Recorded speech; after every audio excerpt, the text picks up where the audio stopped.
चौकातील शुभराय आर्ट गॅलरीच्या जागेवरील रखडलेल्या मराठी भवनचे बांधकाम तातडीने सुरू करावे, अशी मागणी महाराष्ट्र साहित्य परिषद शाखा दक्षिण सोलापूरच्या वतीने राज्याचे सांस्कृतिक कार्यमंत्री आशिष शेलार यांच्याकडे निवेदनाच्या माध्यमातून करण्यात आली।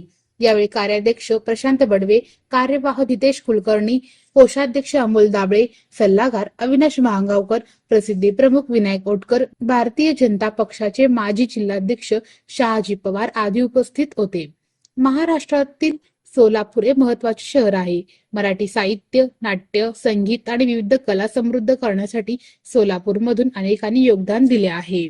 आमदार प्रणिती शिंदे यांनी सोलापूरमध्ये मराठी भवन तयार करण्यासाठी राज्य शासनाकडून निधी मंजूर करून आणला। त्याबाबतचा आदेशही जिल्हा प्रशासनाला प्राप्त झाला। त्यानुसार बांधकामाला सुरुवात झाली, परंतु गेल्या 2 वर्षापासून हे बांधकाम बंद अवस्थेत आहे। त्याचा पाठपुरावा म्हणून आणि मराठी भवन लवकरात लवकर सोलापूरकरांना उपलब्ध व्हावे या हेतूने राज्याचे सांस्कृतिक मंत्री आशिष शेलार हे कार्यक्रमानिमित्त शहाजी पवार यांच्या घरी आले होते। त्यावेळी त्यांना मराठी भवनचे बांधकाम तातडीने सुरू करावे यासाठी निवेदन देण्यात आले। त्यावर त्याने सोलापूरच्या मराठी भवनचे काम सुरू करण्यासाठी प्रयत्न करू असे आश्वासन दिले।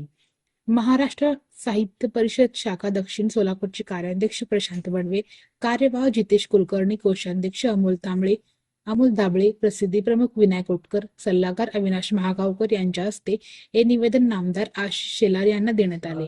यावेळी शहाजी पवार, इंद्रजित पवार आदी उपस्थित होते।